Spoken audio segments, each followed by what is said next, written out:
Mrs Nithya, உங்க மாமாவை கொஞ்ச நேரத்துக்கு முன்னாடி தான் ஹாஸ்பிடல்ல அட்மிட் பண்ணிருக்கோம். கண்டிஷன் ரொம்ப சீரியஸா இருக்கு. நீங்க சீக்கிரமா ஹாஸ்பிடல் வாங்க. இதை கேட்டதும் நித்யாவுக்கு தூக்கி வாரி போட்டது. லைஃப் கேர் ஹாஸ்பிட்டலில் வாசலில் ஒரு ஆட்டோ வந்து நின்றது.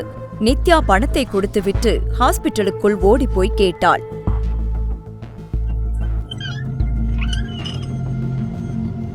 எக்ஸ்கியூஸ் மீ, குணா என்னோட மாமாதான். அவருக்கு என்னாச்சு? காலையில செக்அப் பண்ணதான் வந்தாரு.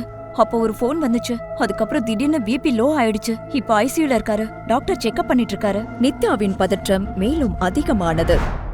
என் வைஃப் பேரு நித்யான்னு என்னோட ஸ்டாஃப் எல்லாருக்கும் தெரியும் என்று மாஸ்க்மேன் கூறியதை கேட்டவுடன் நித்யா திகைத்து போய் நின்றுவிட்டாள். மாஸ்க்மேன் போனை கட் செய்த பிறகும் அந்த திகைப்பிலிருந்து நித்யா வெளியில் வரவில்லை. குறிப்பாக அவன் கூறிய அந்த கடைசி வாக்கியம், அதை நினைத்தவுடன் அவள் உடல் அவளை அறியாமலேயே சிலிர்த்தது. அவள் உதடுகளில் புன்னகை தோன்றியது. அப்போது திடீர் என்று, ஏய் அழுக்கு கத்திரிக்கா, சாரி டோரா, என்ன இது, நீ பாட்டுக்கு தனியா சிரிச்சிட்டு இருக்க என்று ஆதிஷின் குரல் கேட்டது. உடனே அவள் திடுக்கிட்டு திரும்பி பார்த்தாள். அப்போதுதான் நித்யாவிற்கு அருகில் ரேஸ் கார்ட்டை கொண்டு வந்து நிறுத்திய ஆதிஷிடம் விரைந்து வந்த பணியாளர்கள் அவனுடைய தலையிலிருந்த ஹெல்மெட்டையும் சீட் பெல்ட்டையும் அவிழ்க்க ஆரம்பித்தார்கள். சுயநினைவுக்கு வந்த நித்யா, ஆதிஷ் விளையாண்டு முடிச்சாச்சுல, போலாமா என்று கேட்கவும், என்னது அதுக்குள்ள முடிச்சாச்சா? இங்க இன்னும் எவ்வளவு கேம் இருக்கு, எல்லாத்துக்கும் போய் விளையாடணும் என்று கூறியவன் அந்த கார்ட்டிலிருந்து வேகமாக வெளியில் குதித்தவன், அடுத்து நாம ஜெயின்ட்வீலுக்கு போலாம், ரொம்ப ஜாலியா இருக்கும், வா சீக்கிரம் போலாம் என்று கூறினான். இல்ல நான் வரல, நீ வேணா போ, நான் கீழே வெயிட் பண்றேன் என்று நித்யா கூறினாள். அதெல்லாம் முடியாது, நீயும் என் கூட வரணும், தனியா போனா போர் அடிக்கும் என்று பிடிவாதமாக கூறிய ஆதிஷ் அவளுடைய கையை பிடித்து இழுத்துக்கொண்டு அந்த இடத்திற்கு சென்றான். அந்த இடத்தை பார்த்தவுடன் நித்யாவிற்கு அதிர்ச்சியாக இருந்தது. அந்த இடம் மிகவும் பரபரப்பாக இருந்தது. கிட்டத்தட்ட 100 பேருக்கு மேல் அங்கு வரிசையில் நின்று கொண்டிருந்தார்கள். அங்கே டிக்கெட் எடுக்க வேண்டும் என்றால் எப்படியும் இன்னும் 1 மணி நேரத்திற்கு மேலாகும் என்று நினைத்த அவள் ஆதிஷை பார்த்தாள். அவன் மிகவும் ஏமாற்றத்துடன், இதுக்கு தான் நான் டாடி கிட்ட வீக்கெண்ட்ல வர வேணா, வீக் டேஸ்ல வரலான்னு சொன்னேன்.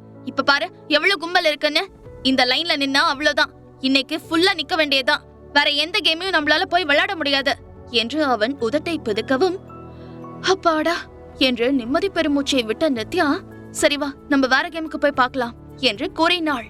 அங்க பாரு, எல்லா கேம் கவுண்டர்லயும் இப்படிதான் ஒரே கூட்டமா இருக்கு. சரி வா நம்ம ஜம்பிங் மிஷினுக்கு போலாம், அங்க நம்ம 2 பேரும் சேர்ந்து ஜாலியா குதிக்கலாம் என்று ஆதிஷ் சொல்லவும் நித்யா அப்படியே நின்று விட்டாள். அவள் இப்பொழுது கர்ப்பமாக இருக்கிறாள். ஜம்பிங் மிஷினில் அவளால் குதிக்க முடியாது. ஆதிஷிடம் இதை பற்றி அவளால் சொல்லவும் முடியாது. என்ன செய்வது என்று யோசித்தவள், இல்ல ஆதிஷ், அது எனக்கு கொஞ்சம் பயமா இருக்கு என்று கூறினாள். ஷேம், அப்படின்னா நீ பயந்தாங்கொல்லியா? ஜம்பிங் மிஷின்ல குதிக்க கூட இப்படி பயப்படுறியே, அப்புறம் எப்படி நீ இவ்ளோ பெரிய பொண்ணா வளர்ந்த என்று ஆதிஷ் அவளை கிண்டல் செய்தான். அவன் கேலியை ரசித்த நித்யா, ஆதிஷ் நீ எப்பவுமே இப்படிதான் பேசுவியா என்று கேட்டாள்.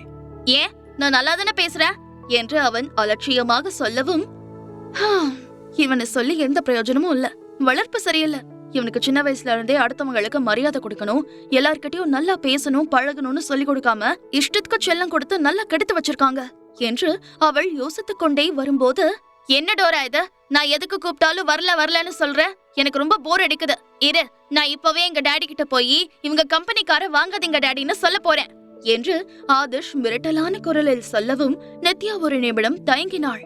ஆதிஷ் தன்னுடைய அப்பாவிடம் சொல்லிவிடுவானோ என்று அவள் பயப்படவில்லை. ஆதிஷ் தனக்கு அருகில் இருப்பதால் தான் பிரகாஷ் தன்னை தொந்தரவு செய்யவில்லை. இவனும் சென்று விட்டால் கண்டிப்பாக பிரகாஷ் திரும்பவும் தேடி வந்து பிரச்சனை செய்தால் என்ன செய்வது என்றுதான் அவள் தயங்கினாள்.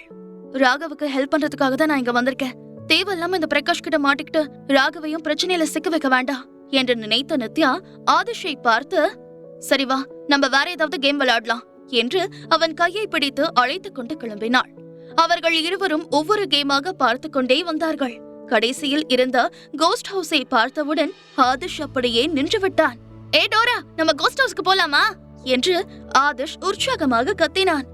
என்னது கோஸ்ட் ஹவுஸா என்று அவள் புருவத்தை உயர்த்தவும், ஆமா நாம கோஸ்ட் ஹவுஸ்க்கு தான் போக போறோம், இனிமே நீ எந்த ரீசனும் சொல்ல முடியாது என்று ஆதிஷ் பிடிவாதமாக கூறினான்.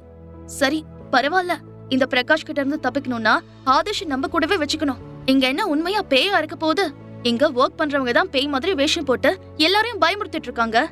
அதோட இந்த குட்டி பேசாச ஆதிஷ பார்த்தா உள்ள இருக்கிற பேய்களே அரண்டு போயிடும் என்று நினைத்த நித்யா, ஓகே போலாம் வா என்று கூறவும் அடுத்த நிமிடம் அவள் கையை பிடித்து இழுத்துக்கொண்டு அந்த கெஸ்ட் ஹவுஸுக்குள் சென்றான் ஆதிஷ். உள்ளே நுழையும் போது, ஆதிஷ் இவ்ளோ தைரியமா இந்த கெஸ்ட் ஹவுஸ்க்குள்ள போலாம்னு சொல்றியே, உனக்கு பேய்னா பயமே இல்லையா என்று நித்யா கேட்கவும், பயமா எனக்கா? பயங்கிற வார்த்தையே இந்த ஆதிஷோட டிக்ஷனரியில கிடையாது. அந்த பேய் தான் என்ன பார்த்து பயப்படணும். உனக்கு பயமா இருந்தா என் கைய பிடிச்சுக்கோ என்று ஆதிஷ் மிகவும் தைரியசாலி போல கூறினான். இப்ப பெரிய வீர மாதிரி பேசிட்டு அதுக்கப்புறம் உள்ள போய் பேய பார்த்த உடனே அழக்கூடாது, சரியா என்று நித்யா சிரித்துக் கொண்டே சொல்லவும், நான் ஆம்பளை சிங்கம், நான் ஒன்னும் அழமாட்டேன், உன்ன மாதிரி பொண்ணுங்க தான் அழுவாங்க என்று இல்லாத மீசையை முறுக்கிக் கொண்டு ஆதிஷ் கூறினான். அவர்கள் இருவரும் பேசிக்கொண்டே கெஸ்ட் ஹவுஸுக்குள் காலெடுத்து வைத்தார்கள். அந்த இடம் முழுக்க ஒரே இருட்டாக இருந்தது. முதலில் ஆதிஷ் மிகவும் தைரியமாகத்தான் இருந்தான். ஆனால் சிறிது தூரம் சென்ற உடனே அவனுடைய இதயம் திக் திக் என்று அடித்துக் கொள்ள ஆரம்பித்தது. பயந்து போன அவன் நித்யாவின் கையை இறுக்கமாக பிடித்துக் கொண்டு, உனக்கு பயமா இருக்கா டோரா என்று கேட்டான். கொஞ்சம் பயமாதான் இருக்கு, உனக்கு என்று நித்யா கேட்கவும், எனக்கு பயமா இல்ல என்று சொல்ல வேண்டும் என்றுதான் ஆதிஷ் நினைத்தான்.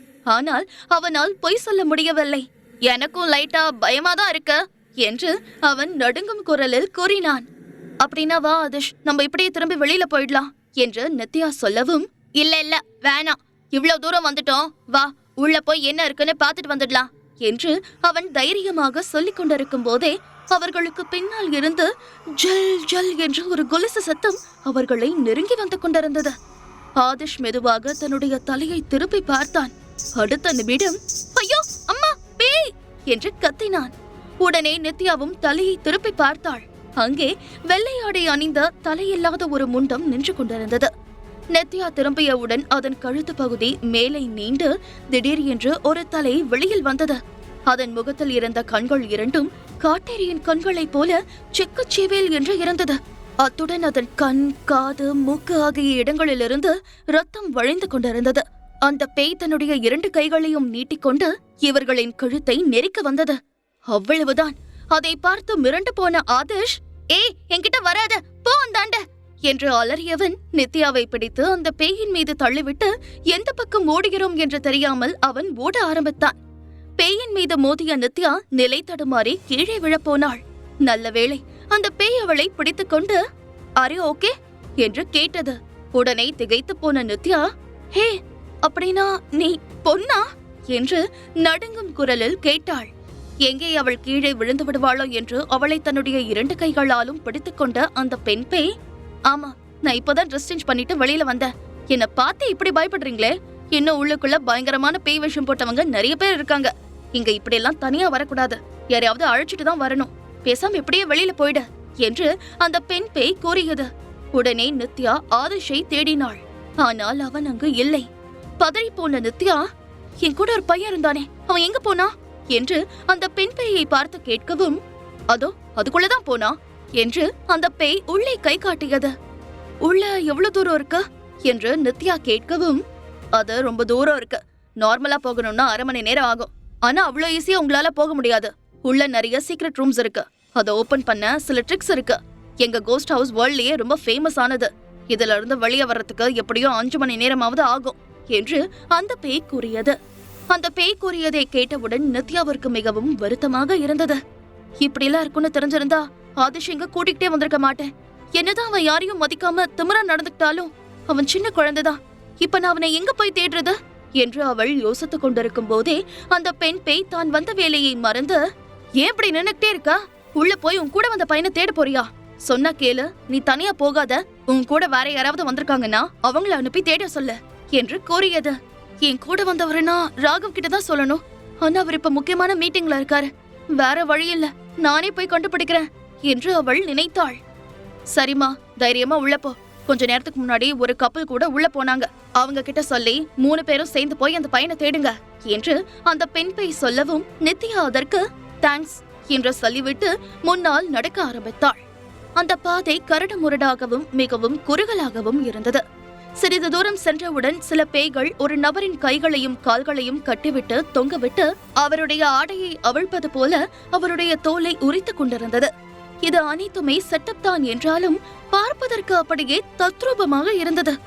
நித்யாவின் இதயம் படபடவென்று அடித்துக் கொண்டாலும் அவள் மிகவும் நிதானமாக ஒவ்வொரு அடியாக எடுத்து வைத்து சென்று கொண்டிருந்தாள். அப்போது அவளுடைய மொபைல் ரிங் ஆனது. மாஸ்க்மேன் தான் கால் செய்திருந்தான். அவள் போனை அட்டெண்ட் செய்தவுடன், "ஆர் யூ ஓகே பேபி? நீ கோஸ்ட் ஹவுஸ்குள்ள போறத நான் இப்பதான் பார்த்தேன். அது ரொம்ப பயங்கரமா இருக்கும். நான் வேணா உனக்கு ஹெல்ப்புக்கு வரவா?" என்று கேட்டான். "இல்ல பரவாயில்ல, இங்க பிரகாஷோட ஃபேமிலில எல்லாரும் வந்திருக்காங்க. நீங்க வந்தா ப்ராப்ளம் ஆயிடும்.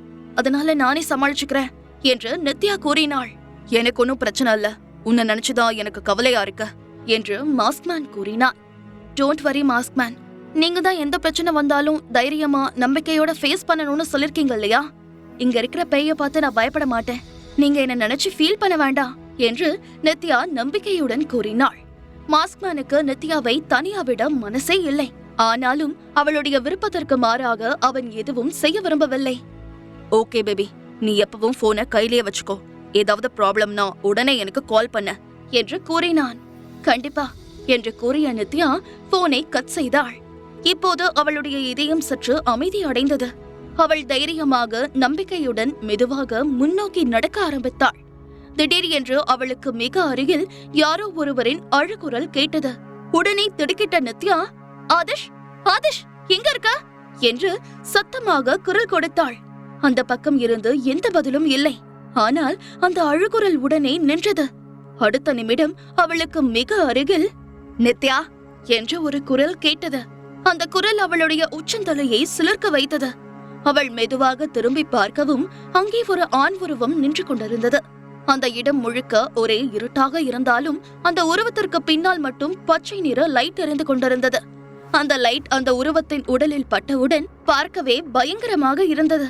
அந்த உருவம் பிரகாஷ் தான் என்பதை நித்யா உடனே அடையாளம் கண்டு கொண்டு, "பிரகாஷ், நீங்களா? நீங்க இங்க என்ன பண்றீங்க?" என்று கேட்டாள். "பயப்படாத நித்யா, இங்க எல்லாருமே நம்மள மாதிரி மனுஷங்க தான். இவங்க சும்மா பயமுறுத்துறதுக்காக பேய் விஷம் போட்டுட்டு இருக்காங்க. உனக்கு பயமா இருந்தா என் கைய பிடிச்சுக்கோ" என்று கூறியவன் அவளுக்கு அருகில் நெருங்கி வந்து தன்னுடைய கையை நீட்டி அவளை பார்த்து புன்னகைத்தான். "எனக்கு எந்த பயமும் இல்ல, நான் தைரியமா தான் இருக்கேன்" என்று முகத்தில் அடிப்பது போல கூறிய நித்யா பின்வாங்கி அருகில் இருந்த ஒரு சுவரில் சாய்ந்து கொண்டு, "கொஞ்ச நேரத்துக்கு முன்னாடி அந்த பெண் பை ஒரு கப்பல் உள்ள போனதா சொல்லுச்சே, அப்படின்னா அது பிரகாஷும் அக்ஷயாவும் தான் போல இருக்கு" என்று நினைத்தவள், "அக்ஷயா எங்க?" என்று கேட்டாள். நித்யா தன் கையை பிடித்துக் கொள்ளவில்லை என்றவுடன் பிரகாஷிற்கு ஏமாற்றமாக இருந்தது. அதை மறைத்துக் கொண்டவன், "நாங்க உள்ள வந்த உடனே ஒரு பேய் வந்துச்சு. அதை பார்த்த உடனே அவ என்ன பிடிச்சு தள்ளி விட்டுட்டு எங்கேயோ ஓடி போயிட்டா. அநேகமா வெளியில போயிருப்பான்னு நினைக்கிறேன்" என்று கூறினான். அக்ஷயாவை பற்றி சிறுவயதிலிருந்தே நித்யாவிற்கு தெரியும். வெளியில் வீராப்பாக பேசினாலும் இருட்டு, இடி, மின்னலை கண்டால் அவ்வளவுதான் பயந்து நடுங்குவாள். இரவில் தனியாக தூங்கவே மாட்டாள். அப்படி இருக்கும்போது அவள் எப்படி இங்கு வந்திருப்பாள் என்று நித்யா யோசித்துக் கொண்டிருக்கும் போது, "நித்யா, இந்த கேம் ரொம்ப பயங்கரமா இருக்கும். வா, நான் உன்னை வெளியில கூட்டிட்டு போறேன்" என்று பிரகாஷ் கூறினான். உடனே, "இல்ல, என்னால வர முடியாது" என்று நித்யா கூறினாள். முழு கதையையும் கேட்டு மகிழ பாக்கெட் FM ஆப்பை டவுன்லோட் செய்யுங்கள். லிங்க் டிஸ்கிரிப்ஷனில் கொடுக்கப்பட்டுள்ளது.